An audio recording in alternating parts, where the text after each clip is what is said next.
anong date po na-receive ng COA Ifao itong liquidation report ng OVP?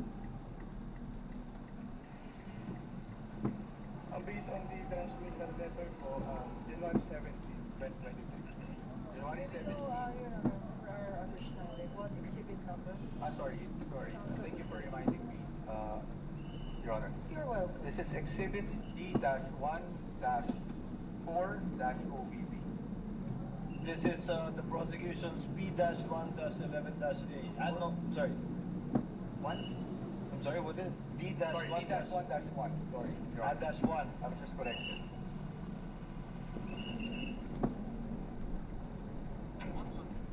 Counsel, Your Honor, for the record, this is not a common exhibit, Your Honor.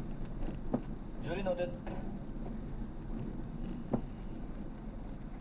Now, base po sa date na nabasa nyo, compliant po ba na within the 30-day period enough pag-submit sila? Yung act lang po ang pag-submission na pag-submit rather ng liquidation report.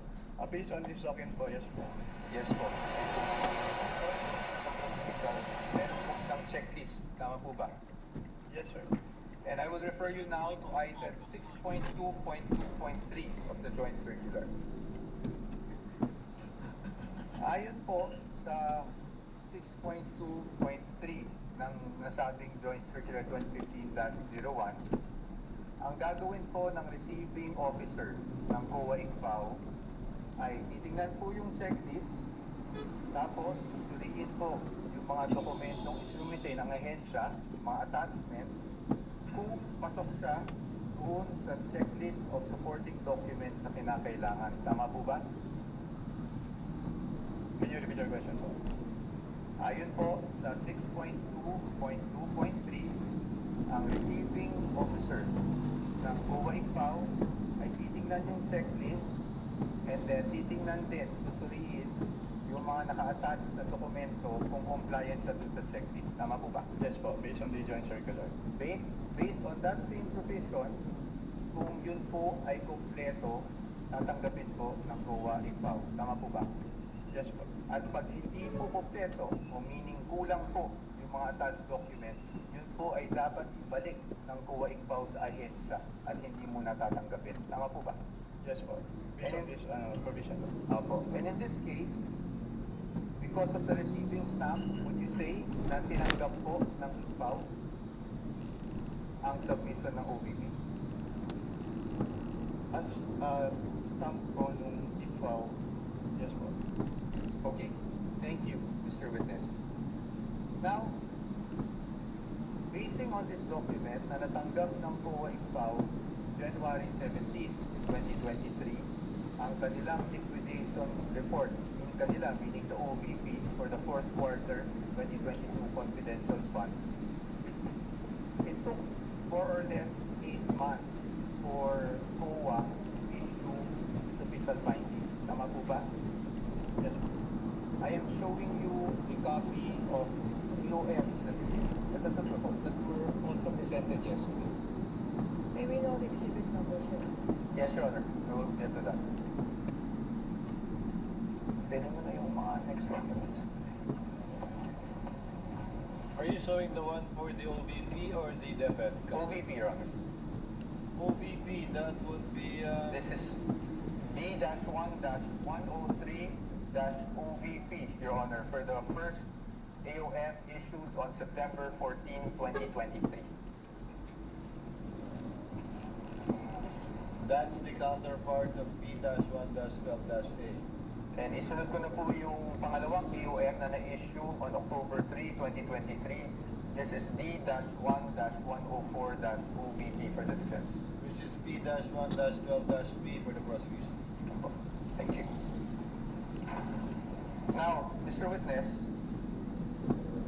napansin ko na yung date is September 14, noong 2023, nung una niyong AOM. Tama po ba? Yes po. And that was actually just a few days after the budget hearing of COA held with August 24, 2023, kung saan may mga legislators that, asked COA to look into the OVP confidential funds. Are you aware of that? Just if you're aware. I am not aware of that. That's okay. Now, I'll just move on to the AOMs themselves, no? Now, kahapon, nasasabi niyo po na nagkakaproblema tayo sa fees. May nakita kayong finding doon sa physical and financial plan. Tama po ba? Yes, sir. Ng OVP. At yan po ay nakasaad din sa inyong findings dyan. Yes, sir. Tama po ba? Opo.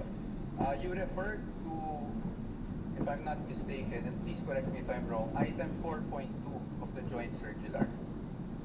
Yes, sir. Tama po? Yes, sir. Maaari niyo po bang basahin yung 4.2 ng joint circular para lang po sa kalaman natin lahat?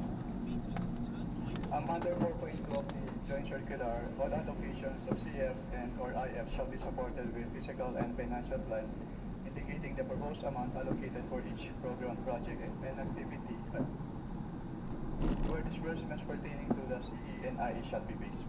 Tama po. Thank you po, Mr. Witness. Dito po, sa kanilang physical and financial plan, the program stated, it's actually the good government program. Tama po ba? Yung binabasa ko lang. Based on the document. Based on the document, ang expected outcome ay safe implementation of OVP initiatives and confidence building. Based on the document. Based on the document. At ang physical target will be number of areas, surveillance, and confidential activities conducted or monitored. Tama po ba? Yes.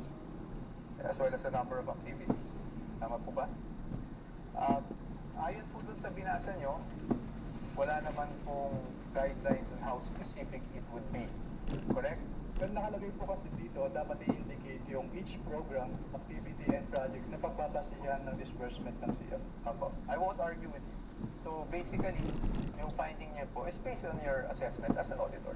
Or since it is a plan, dapat po naka-indicate talaga dito kung paano nila gagastusin yung kanilang confidential funds. That's okay. Yes, I'll accept that answer. Now, nabanggit nyo rin po na hindi po nag-submit ng DEPs and or document evidencing payment. Tama po? Yes, sir. At yun po ay inilagay nyo sa inyong AOM. Tama Yes, po? yes, sir. At nabanggit nyo rin po na sumagot ang OVP dito sa AOM na to. Tama po ba? Yes, sir. Opo. Tama po. At pagdating po doon sa sunod na step, which is the notice of suspension, tama po ba? Yes, sir. Would you agree with me na hindi na po na-carry over yung issue doon sa fiscal and financial plan? Yes, sir. Yes. So, ibig sabihin, tinanggap niyo po yung explanation. Well, ang purpose po kasi namin kung bakit namin i-require yung specific confidential activities dun sa PFEs para makita kung paano gagastusin noong OBP yung kanilang confidential fund. Pero since nilagay naman na po nila doon sa kanilang revised accomplishment report yung specific confidential activities and even submitted documentary evidence of payment. So, hindi na po namin hinanap ulit yung physical and financial plan. Okay. Salamat po. Thank you for that answer. Ngayon po, kasi kanina, kahapon actually, not kanina, sinasabi niyo walang sinagmit. Ang ibig niyo lang pong sabihin sa walang sinagmit is at the time na bago kayo mag-issue ng AOM. Tama po ba? Walang sinabit po na ano. Walang sinagmit na DEPs. For example. After, yes po, kasi sinabit po nila yung DEPs after we issued po the AOMs. Opo. Thank you po. Ngayon, nasa naman po tayo doon sa notice of suspension. Nandun pa po kayo di ba, ng notice of suspension? Yes, sir. And you suspended in audit the amount of 125 million. We are showing him a copy of the notice of suspension, Your Honor. This is Exhibit D-1-107-OVP for the reference of the Honorable Court. And 3-113-A, the following corporation. Okay. So, dito po, as you mentioned earlier, you were satisfied with already the submission of the accomplishment report ng OVP. That's why nawala na po yung issue sa physical and... Hindi ko ako satisfied as dahil compliant yung accomplishment report nila, kundi dahil nilagay lang nila yung specific confidential activities na pinagamitan ng kanilang bond. Opo. So, nawala na po yung sa PNP na finding sa IOM. Based on the NS po. Based on the NS. Tama po ba? Yes, sir. Okay. Thank you. Ngayon, pagdating dito sa notice of suspension, I just wanted to focus on doon sa documentary evidencing success pagdating sa rewards. Yes, sir. nabanggit niyo po, this is 4.8.5, paragraph 3 specifically of the joint circular, correct? Yes, sir. And yun din po yung nakasaad dito sa notice of suspension na reference, meaning the provision of the JC. Yes, sir. Specified. Yes. At nabanggit niyo rin po na wala pong guidelines specifically under 4.8.5 that shows how specific you should be in terms of the document evidencing success. Wala po akong na-mention na walang specific guidelines po. Ang sabi ko lang, hindi sinabi ko anong specific document yung hihingi. Wala, may sinabi ko po ba yung walang prescribed format? Just reading the witness, my recollection did not say that. He said that in accordance with 4.8.5, these are the requirements, A, B, and C, and the submissions to the Vice President and the DepEd are not compliant to Sir, the indulgence of counsels for the parties. Mr. Wamil, base po sa guidelines, hindi tulad ng ibang mga format na sinasubmit na may pro forma na nasa annex ng 2015-1. Wala pong pro forma na pag-liquidate sa ayon sa dokumento, sa ayon sa 4.8.5.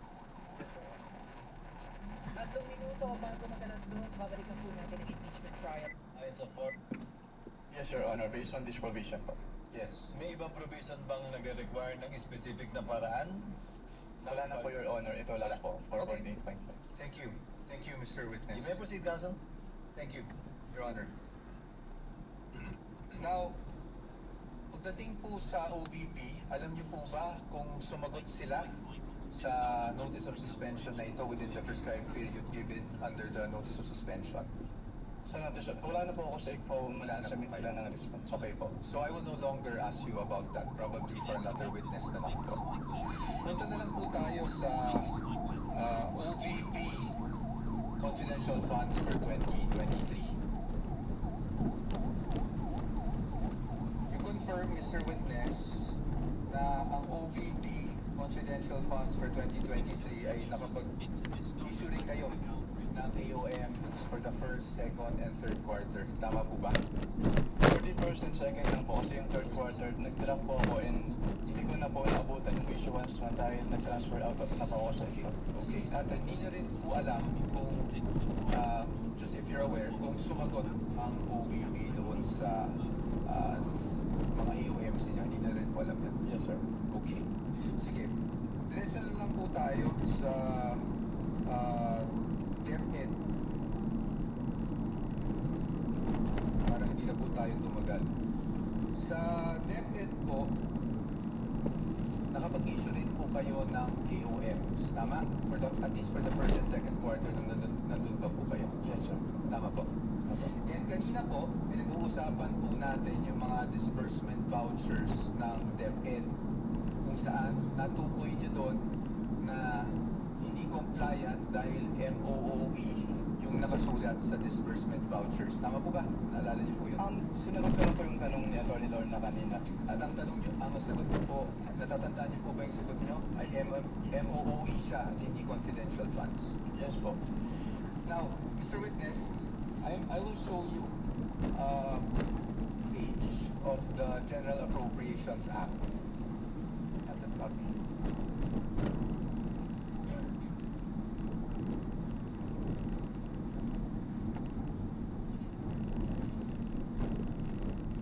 And for reference, Your Honors, this is Exhibit D-1-14-DE, Your Honors. And D-1-42-DE for the defense. Counsel may approach the witness as well as counsel for the panel of prosecutors. Ito lang. So, dito po, sa page 376, volume 118, number 52, General Appropriations Act FY 2023, Klarong-klaro po na ang confidential, intelligence, and extraordinary expenses is under maintenance and other operating expenses, which is the MOOE. Pero if I may clarify lang po kasi, Yes po. yung MOOE kasi is very broad. So Yes hindi po. lang confidential fund yung covered niya. Apo, we will get to that, Your Honor. Your please. TV. Saan nakasulat? Thank you. Kaya po dito, sa ating naging disbursement voucher, With respect to counsel. yes, With course. permission of Again, Attorney this Poa, yes. document- Again, this Observations and document, manifestations, Counsel? Your Honor, this document violates the original document rule. First, it is a photocopy. It is not even a photocopy of anything that is certified, Your Honor. Although, under the original document rule, you can dispense with the presentation of the original. If you present the original first and then substitute a copy, because a copy, a photocopy, is now considered likewise, if properly authenticated, as an original. This is a scrap of paper, Your Honor. We don't even know. General Appropriations Act? Of who? Of which administration? And consisting of how many pages, Your Honor? This particular document, Your Honor, should not even be testified to because we don't know its provenance. Well, we know we don't know where this document came from. Your Honors, may I We comment? object, therefore, to this May document. I comment? What is the comment of Attorney Poa? Your Honors, the copy we are showing is actually a certified true copy of the Commission on Audit, certified by Davin E. Bakay. Your Honors. Certified true copy of the part of the GA? Yes, Your Honors. Anyway, Counsel, we will be ruling on the admissibility of these documents when the formal offer is made after the presentation of evidence in chief by the respondents. We submit, Your Honor, but as another observation, Your Honor, we are aware, I think counsel is aware, that if you produce and you ask questions on a portion of a document, then you are compelled to produce the whole document, Your Honor. We want this on file. Produce the whole GAA. For all we know, Your Honor, there may be provisions in that GAA which contradicts the provision he's saying. So he is compelled under the rules, Your Honor. In addition to the rules of admissibility, he is compelled to produce the whole GAA. And we want that on record, Your Honor. Presiding officer is duly ruled. The manifestation and objection of the counsel is duly noted. Counsel may proceed. Thank you, Your Honor. And under the disbursement voucher, Exhibit D-1-58-DE, nakasulat po na MOOE, replenishment of cash advance under maintenance and other operating expenses authorized under page 376 of RA number 11936, which is precisely the page of the GAA. Pero marami po kasing nakalagay na expense items under MOOE in this page po. Okay, we will accept that answer, Mr. Witness. Now, Mr. Witness, pagdating po sa DepEd confidential funds, as you mentioned, you issued the first two AOMs. Yes, sir. Tama po. I mean, AOM for the first and second quarter. Right? Yes, sir. Pero hindi niyo na po natanggap yung response. Kasi wala na kayo sa ICFAO. Yes, sir. But would you know, just curious, would you know kung ano yung present status nitong mga AOMs na to? Hindi po. I don't have personal knowledge about that. Okay. So you wouldn't know of whether may credit notice o wala? Yes, sir. Oh, but since you're an auditor,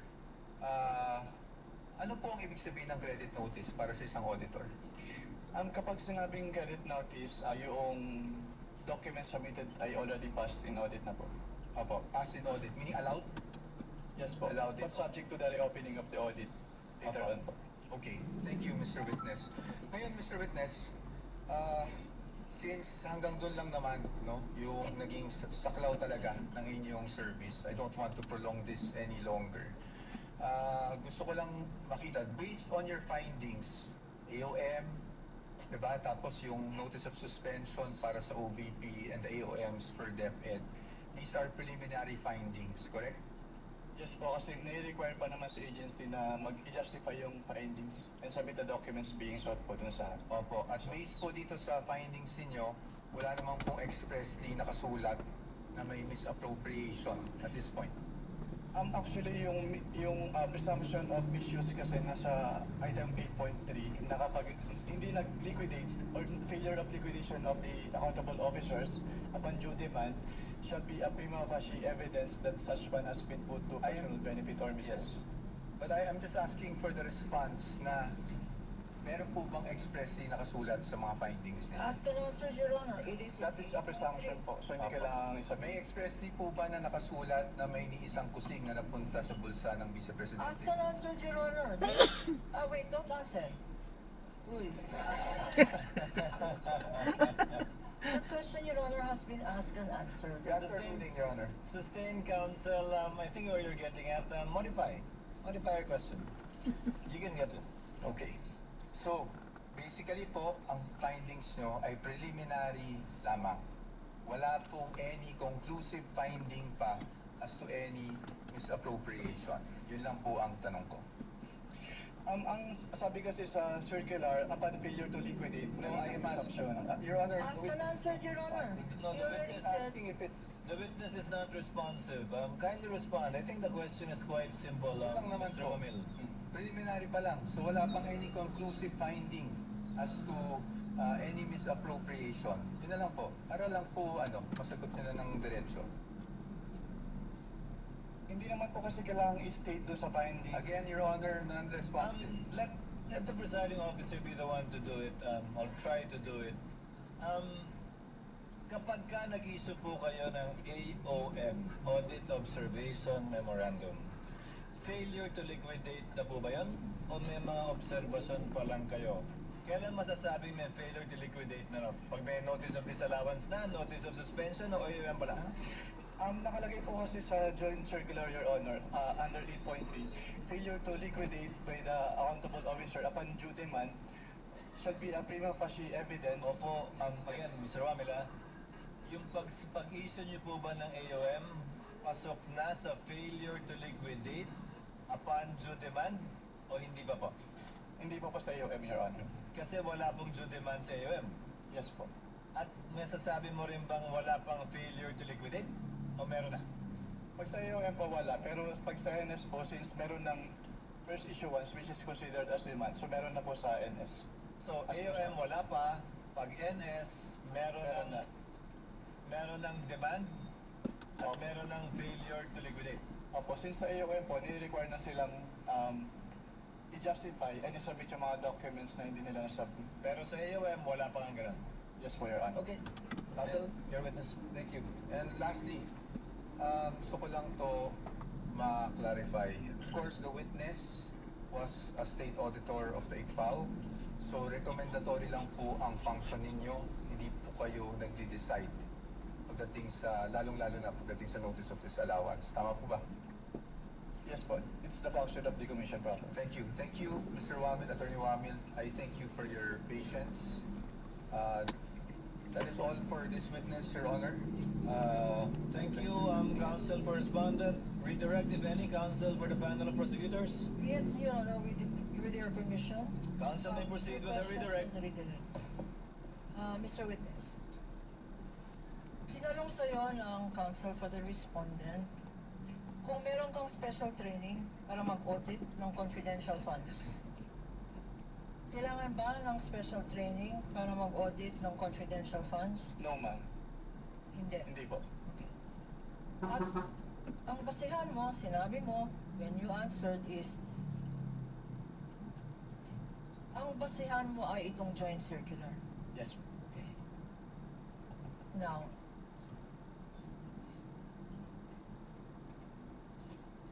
tinanong sa'yo ng counsel kung alam mo na ang Office of the President ang siyang nagbigay ng grant.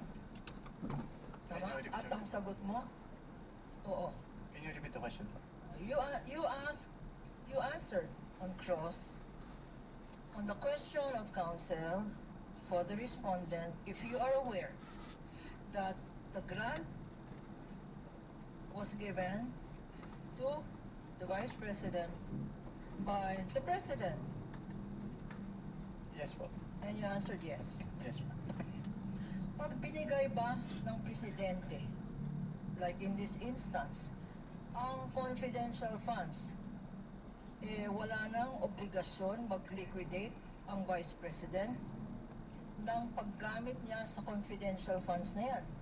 Meron po. Meron po pa siyang rin obligasyon to liquidate. obligasyon. Pag-grant ba ng Office of the President, exempted na ang Vice President na mag-submit ng mga dokumento. Your Honors, counsel for respondent. That is leading. Redirect, Your Honor. This counsel opens the Not door. covered by cross, even, Your Honor. Your Honor, counsel opens the door. Counsel opens the door to this line of questioning because he said a grant was given by the President. Objection is overruled. Witness may answer if he knows. Kung alam mo, Mr. Wamel, pakisagot po yung tanong ni Attorney Kapunan. Can you repeat the question ma'am? Ang grant ba ng confidential funds ng isang presidente to a vice president, this president in particular, to the vice president, does it exempt the vice president for accounting?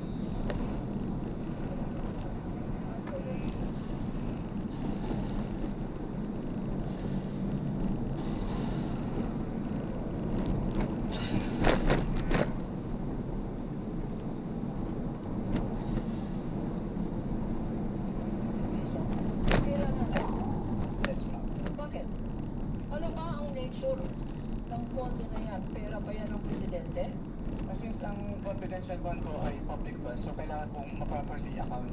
So kailangan nilang i-liquidate properly and completely yung kanilang cash advances from the confidential fund. Ito ang sinasabi at nasa rationality ng Joint Circular. Section 1, public funds, public accountability, public officer. Tama? Opo. Walang exemption. Hindi exempted si Sara Duterte para mag-account. Yes ma'am. Sinabi rin,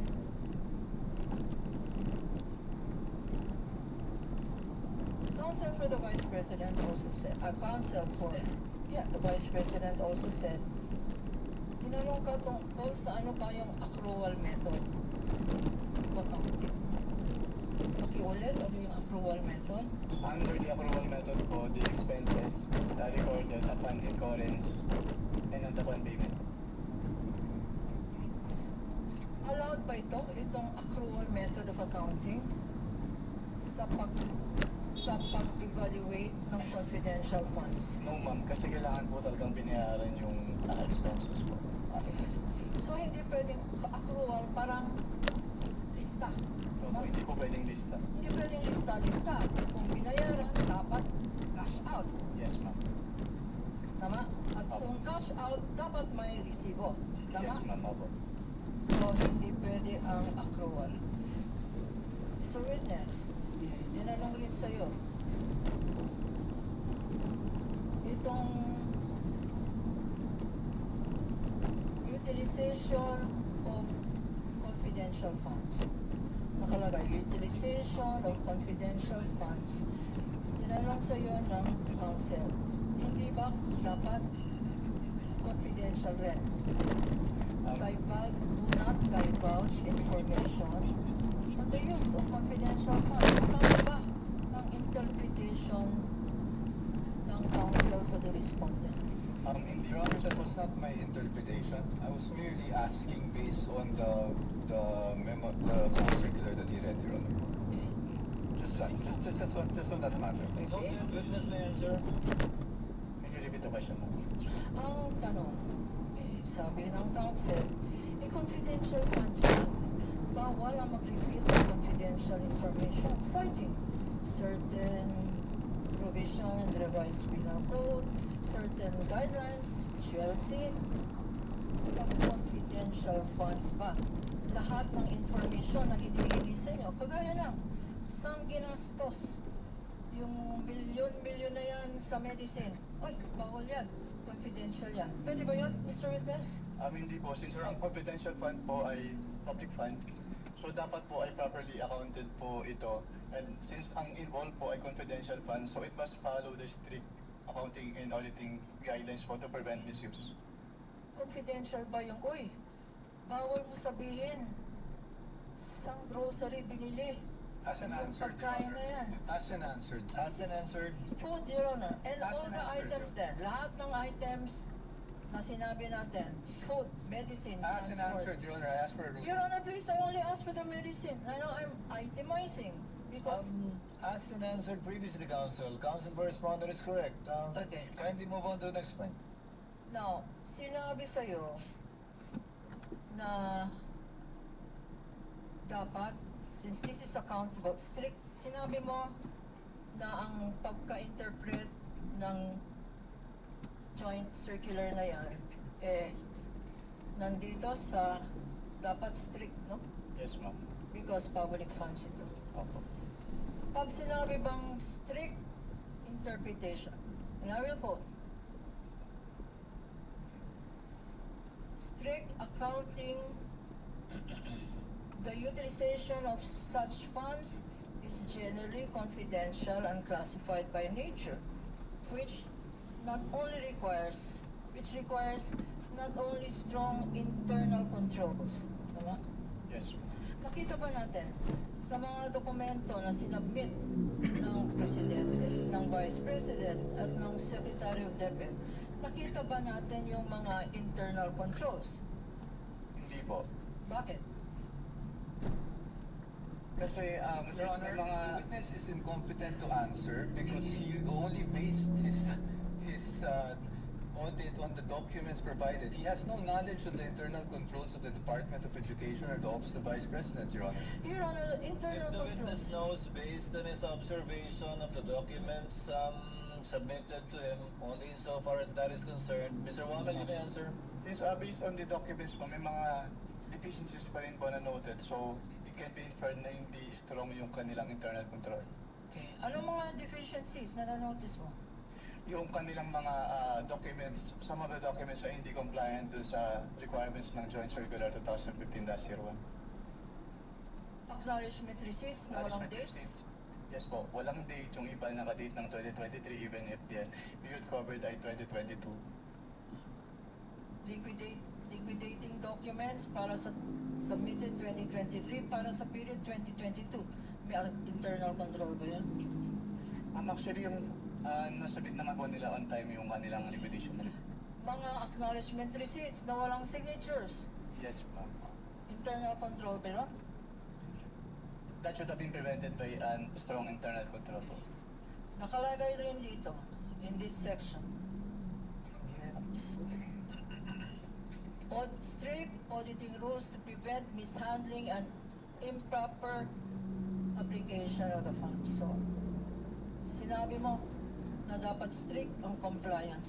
Ikaw pa, as a state auditor, meron ka bang discretion sa pag-apply ng rules na to? Can you repeat the question po? You said that the basis for your evaluation are the express provisions of these rules. Yes, ma'am. Do you exercise any discretion? We exercise po professional judgments. Kailangan po namin i-evaluate if yung documents ay compliant sa requirements. Professional judgment. Yes, ma'am. But is this judgment based on personal opinion? Hindi po. This is judgment based on, ayoko yung mukha nitong officer na to. Bias. Is it based on Hindi po. bias? Hindi po. What is it based on? Your professional judgment is based on what? Professional judgment is based on the experience and the applicable laws, rules, and regulations po. Okay. Council also mentioned 3.9, which is confidential expenses.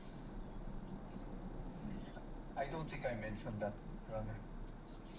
Then I will mention it. Not subject of the Are cross, you referring Your to, Honor. are you referring to the JMC Council? Your Honor, please, accounting, this council asked on how confidential expenses or funds are being accounted for. This is germane to the questions on cross. No, my question, Council, is what 3.9 are you referring to? 3.9 of what? 3.9 of the joint circular, Your Honor. Is there one? It's a confidential expenses, which says it refers to those expenses pertaining related surveillance activities in etc. Your Honor. Your Honor, On page 3. beyond the scope of the cross, Your Honor. Your Honor, please. He opened the door. He I says just want more than confidential this. funds. He says confidential funds do not disclose information. Your Honor, please, we have to put a limit to at least, apply what is in the rules of court suppletorily, Your Honor. Subject to the discretion of the court, the redirect and cover matters not covered by the cross. The same is true with your cross counsel later on. We submit, Your Honor. Counsel may proceed with our question. Witness may answer.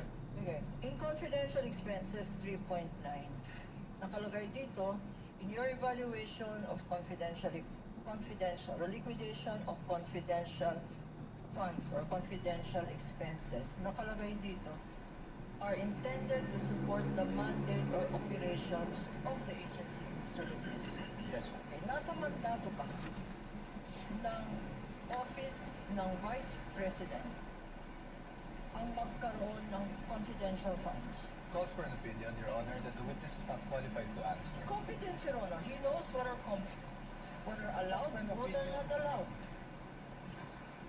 Objection sustained. Witness is not competent to answer whether or not it is part of the OVP's function, much less a DepEd, to have confidential funds. That he did not see any confidential funds when he was with COA ICFAO does not mean that it is allowed or not allowed.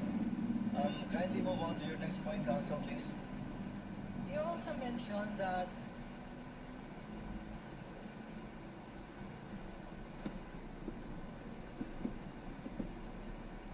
you were asked about 4.2, correct? Yes, Your Witness? I confirm.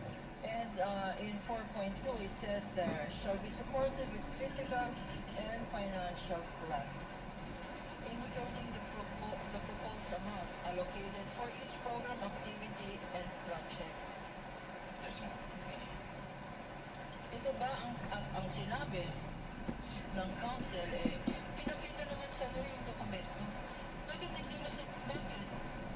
Why are you saying that there is no indication of what these projects are, what the disbursements pertain to, and what the confidential expense is based on? Why did you say that there is no? Dahil hindi po naka-indicate dun sa kanilang physical and financial plan yung specific confidential activities. Hindi pa pwede ang substantial compliance dyan? Hindi. Kasi ang requirement po ng joint circular ay strict compliance. Strict, hindi substantial. Yes, ma'am. Now, in 4.8.5,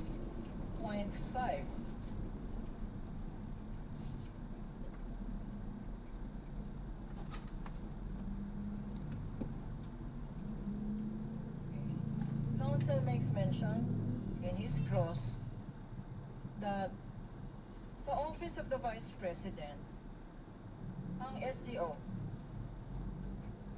Senior Disbursing Officer, Special, SDO IC Acosta, tama? Sa OBP, yes, ma'am. Okay, at sa DepEd ay ang SDO IC Fajardo, tama? Yes, ma'am. At tama daw, sabi ng council na tama lang talaga na sila yung payees, Yes, ma'am. implying na silang tumanggap, Yes, ma'am. implying na, ito ba, pag silang tumanggap, sila lang nakakaalam? Hindi po. Hindi. Opo. Kasi based on Bakit? joint circular, si head of the agency po yung may responsibility to oversee the agency-wide use of the confidential fund and to ensure compliance with the requirements of the joint circular.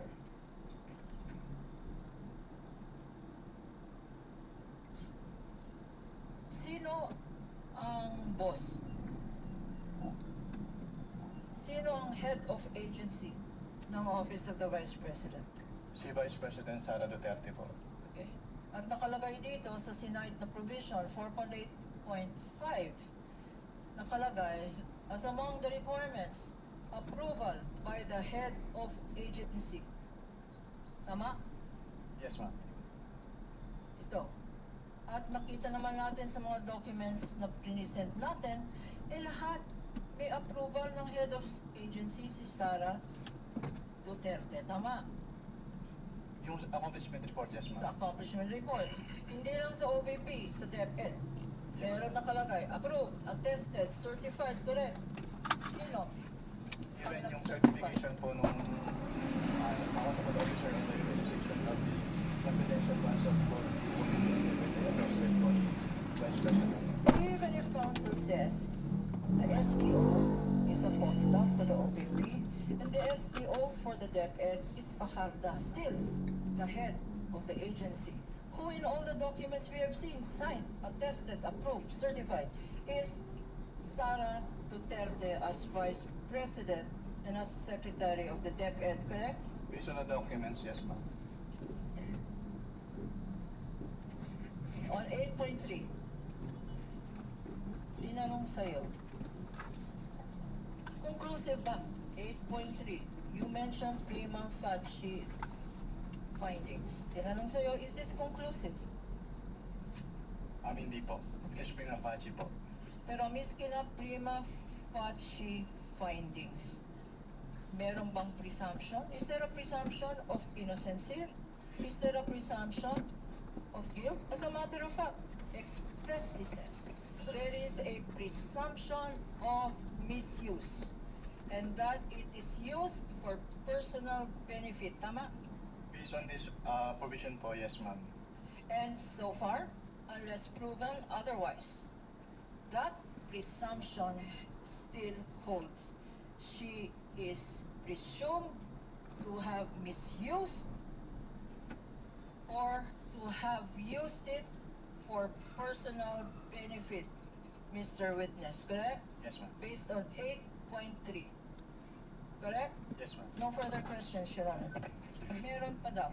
Counsel Recross. Recross just 2 points, Your Honor. Just two Counsel quick for points. respondent I may just want to proceed. prolong this. Unang-una sa lahat po, ukol po doon sa acknowledgement receipts. Pagdating po sa mga undated na nabanggit nyo naman at nasa report nyo naman, you would confirm na sumagot ang OVP pero hindi na niya inabutan ang sagot, or meaning hindi niya na alam kung sumagot man ng OVP doon sa notice of suspension. Or, yes po, hindi ko naman naabutan yun. So probably for another witness. Ngayon dun sa unang sinabi po ng kagalang-galang na si Attorney Cabunan sa pagiging exempt, ni minsan ba humingi ang exemption sa inyo ang Vice Presidente sa audit ng kanyang confidential funds? Ang humingi po ng, actually, meron nag-request po na kung pwedeng audit query na lang Opo. yung i-issue instead of Opo. AOM. So, But hindi parang po exception exception. po yun. Sa provision ng Joint Circular na AOM yung i-issue. Ang exemption po yung tinatanong ko. Just an exemption on the audit itself. The conduct of the audit, meaning nag-submit po ba sila ng liquidation reports? Yes po. Nag-respond din po ba sila sa AOM nyo? Yes po, pero hindi pa rin po sila compliant sa requirements. No, Your Honor, I'm not asking that. I'm just asking for, nag-submit pa sila? Did they respond to your AOMs? Nag-submit pero hindi po full yung submission. So they did not ignore your AOMs? At Pero least hindi the pa rin po AOM full submission yung ginawa nila. The Your Honor, not respond. question, Mr. Wamel, is did they submit a response? Whatever your evaluation of the response, complete or incomplete, is another matter. Yes po, Your Honor. They submitted the response po dun sa AOM. So they That's all. submitted a response. That is all very gross, Your Honor. Again, Mr. Witness, thank you for your patience. Thank you. With the permission of our colleagues, it's 2:30 and session was called by the Senate President to be convened at 3 p.m. May we continue with our interjections for this witness tomorrow?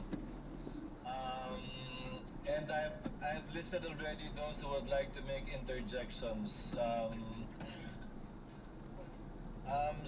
In this order, Senator Tulfo, Rafi, Senator Bamakino, Senator Pangilinan, Senator Erwin Tulfo, Senate President, Senator Joel Villanueva, Risa, Senator Judge Risa Ontiveros, Senator Judge Padilla, and Senator Judge Aimee. Marcos. and Senator Judge Ejercito. In that order. It'll be in the journal anyway tomorrow. Your Honor, please, before any other announcements, can we ask that the witness be excused? Yes, the chair was about to do that. Mr. Wamel, you're excused for the day. Kindly be back again tomorrow without need or necessity of issuing another subpoena. Can we rely on your word that you will be attending tomorrow's hearing for the continuation and hopefully closure of your testimony before the impeachment court? Yes, Your Honor. Asahan po namin, you are excused, sir. Thank you po sa inyong kooperasyon at oras at pasensya. Before we adjourn, Chair notes that the next witness, Ms. Eileen May Del Ocampo, was only subpoenaed to appear before the court on August 3 and August 4. The clerk is thereby directed to issue and the Sergeant at Arms to serve a subpoena for the appearance of Ms. Eileen May Del Ocampo of the COA ICFAO, which subpoena shall remain valid from August 5, 2026 until August 11, 2026. With respect to Marivic Pareja, who was subpoenaed for August 4 and 5, the issuance of subpoena will depend on the Chair's ruling on the motion for judicial notice of the prosecution, which the Chair will rule upon after hearing the respondent orally or through a written manifestation or motion regarding this matter tomorrow before we adjourn. So ordered. Few manifestations. The panel of prosecutors, with the permission of the lead prosecutor, allow the presiding officer to finish with one other administrative matter. The panel of prosecutors also filed a motion to set a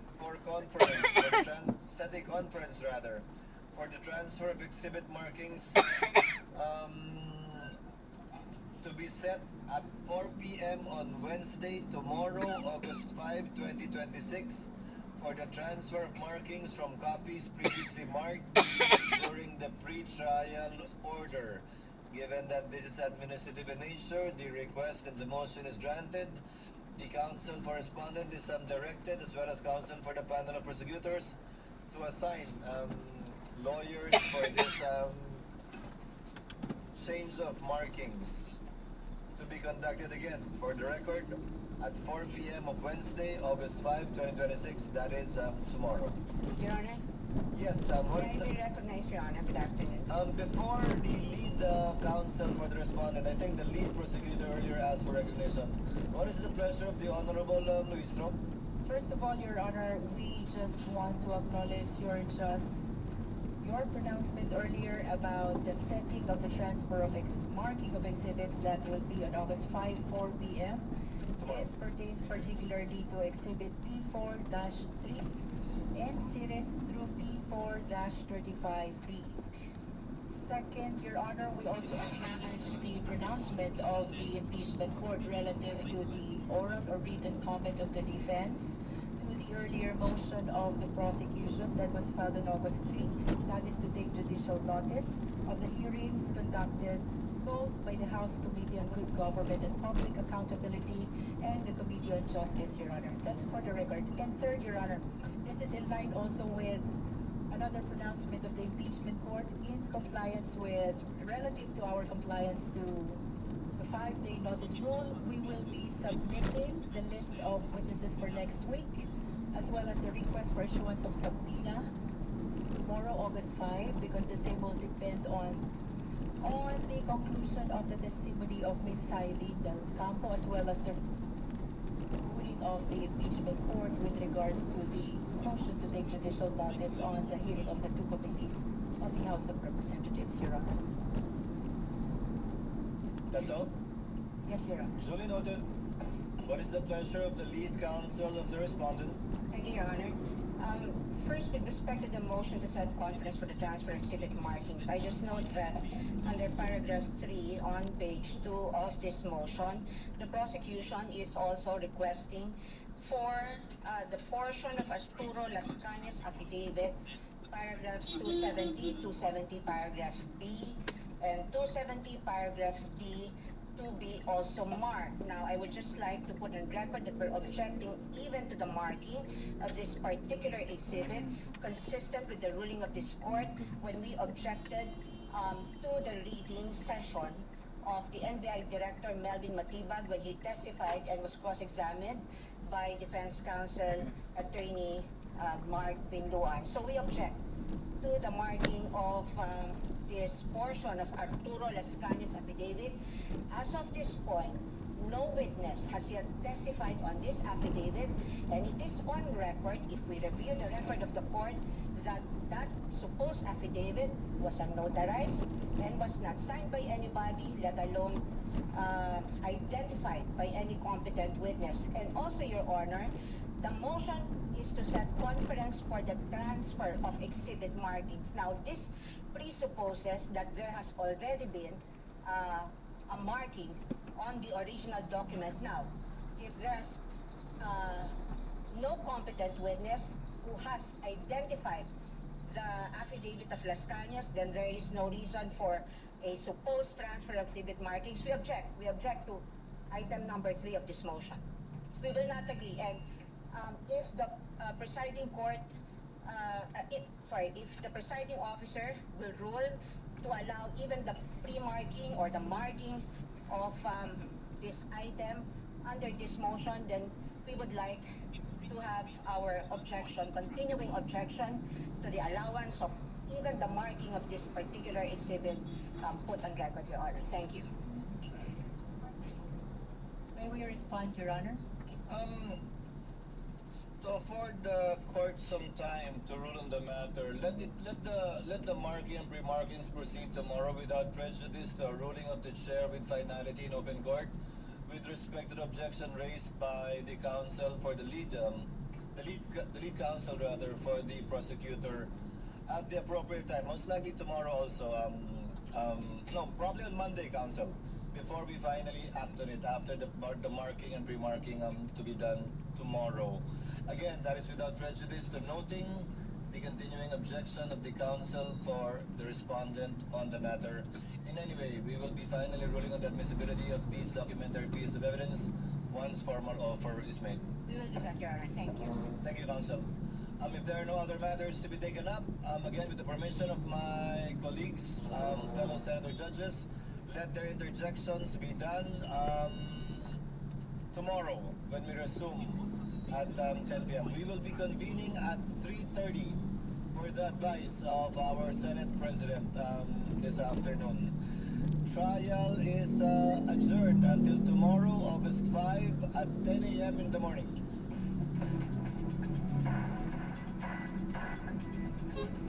Nagbabalik ang mga oras hatid sa inyo ng Department of Health. Bawat buhay, mahalaga. Commercial break lang ho tayo, pero tuloy pa ho ang ating diskusyon dito sa special coverage show ng impeachment trial ni Vice President Sara Duterte. Vice President Sara Duterte impeachment trial, the DCMF special coverage. Mga balitang kumpirmado, sigurado, DCMF. Chair Corosadas po. Ibang level na tayo. For liver health, Silimarin plus multivitamins Liberate Pro. I take it every day with proper diet and exercise. Ang Liberate Pro ay maaaring makatulong sa proteksyon ng atay at support and aid sa treatment ng chronic inflammatory conditions tulad ng fatty liver. Mag-liver up na! Silimarin plus multivitamins Liberate Pro. Silimarin plus multivitamins is the generic name of Liberate Pro. If symptoms persist, consult your doctor. Proteksyon at tulong sa atay, Liberate Pro. May Silimarin, may multivitamins pa. Liver up na tayo with Liberate Pro. Balitang kumpirmado, sigurado. Sa DCMF, Roger Patrol City, welcome. Nag-aktibidad na kami, masigla pa din. Tuloy lang sa activities, on the go. Dahil sa healthy lifestyle at tulong ng Artrisin. Para sa mga active adults, may Artrisin. Ang Artrisin ay under-natured type 2 collagen at MSM. Kasama ng proper diet at exercise, maaaring makatulong ang Artrisin. Let's go! Make your move, baby. Artrisin, get going. Umapagal ang galaw dahil sa joint pain at arthritis. Mag-Adresin. Bibili ang Adresin sa mga leading drugstores nationwide. Halagang paalala, ang Adresin ay hindi gamot at hindi maaaring gamitin paggamot. Ano mang uri ng sakit? Basta AM, DZMM. Kalusugan ang yaman ng bawat pamilya. Kaya sa panahon ng stress, sakit, at hamon sa kalusugan, Kailangan ng gabay na maanatahan. ako po si Master James Alejandro. At ako naman po, si Ate Debs Turlan. Ang ating mga kaagapay sa kalusugan. Bibigay na lang yung stop yun. Natin dun sa ating mga family members. Yan, importante kasi na meron tayong ginagawang pagpapahalaga sa ating pong mga kalusugan. Kaagapay sa kalusugan. Tuwing Sabado, alas 6:45 ng gabi. Sa DZMM Radio Patrol 630 at DZMM Teleradio. Basta AM, MM. Mula noon hanggang ngayon, patuloy tayong magbabalita at maglilingkod para sa bawat mamamayang Pilipino. Ito ang DZMM Radio Patrol 630 sa balita mula sa public service. Ang programang ito ay hatid sa inyo ng Blemex Forte Syrup Capsule. Maluwagang paghinga, tunaw ang plema. Basta lagundi, Blemex. Mga balitang kumpirmado, sigurado. DZMM. Oras natin, 2:41 na ho ng hapon. Ang oras ay hatid sa inyo ng Blemex Forte Syrup Capsule. Maluwagang paghinga, tunaw ang plema. Basta lagundi, Blemex. Vice President Sara Duterte impeachment trial. The DZMM special coverage. Okay, balik ho tayo dito sa ating special coverage ng VP Sara Duterte impeachment trial. Ako, natapos na ho ang day 12 ha. At nag-break na para dito sa, sa pagpapatuloy ng impeachment trial. Magbabalik ulit sila bukas. Pero hindi pa ho tapos yung testimonya nitong COA State Auditor. Ito si former COA State Auditor si Roderick, si Wamil. Okay? At bukas ay magkakaroon na interjection. Yung mga senator judges naman na magtatanong. Medyo mahaba ho kanina yung diskusyon dahil nagkaroon ho ng direct, tapos nagkaroon ng cross, nagkaroon ng redirect, nagkaroon ng recross. Ayun, kaya wala na, tapos yung oras doon. Pero masustansya ho yung mga binitawan niya. Parang tulungan tayong himayin itong nangyaring testimonya ho ni Wamil ay makakasama natin sa via Zoom. Ang laging suki dito sa DZRL Teleradio, ang former Dean ng Pamantasan ng Lungsod ng Maynila. Walang iba kundi si Atty. Jose Roy. Palitsyok yan ng PLM. Atty. Jose Roy, good afternoon ho. Si Danny Buenape dito sa special coverage ng VP Sara Duterte trial. Magandang hapon, Danny. Magandang hapon, mga kababayan. Good afternoon, everyone. Ako, maraming salamat ulit sa oras niyo. Mukhang galing na naman kayo sa hearing, Mga postura tayo, attorney, Ay, di naman, pag ikaw tumawag, natatakot ako hindi nakaporma eh. Anyway, nasundan mo ba yung kahapon pa, dahil yung kanyang Dito po? testimonya, mukhang marami rin mga revelasyon, at saka napiga talaga ng prosecutor, yung si Attorney Lorna Capunan. Malaki yung mga sinasabi niya, talagang sabi niya, inamin niya na medyo may irregularidad. Yung term na ginamit, although marami mga term na sinasabi, yung excessive, sinasabi yung, may mga inaano doon di ba, na sinasabi si Attorney Capunan. Pero yung ginamit yung term irregular, questionable disbursements, na sinasabi yung tungkol dito sa mga pag-purchase ng mga pagkain at saka gamot, at saka ito mga cash advance, na 125 million per quarter na na-encash. At saka ito Wala akong, ano mama? pagbibigay yun ng... Wala ba kayong ano mo? Sasampu lang yung barya ko dito. 583 do, 17 dapat. 10 na lang. Okay na pa? Okay. Thank you po. Mayayari pag ganyan karamihan ng dokumentong involved sa investigation, no? Ano ba talaga ang importante maintindihan natin? Well, malinaw na maraming mga espesyal na regulasyon tungkol dyan sa confidential funds. Maraming regulasyon na kailangan sundan at may patupad ukol dyan sa paggamit ng pondo ng bayan.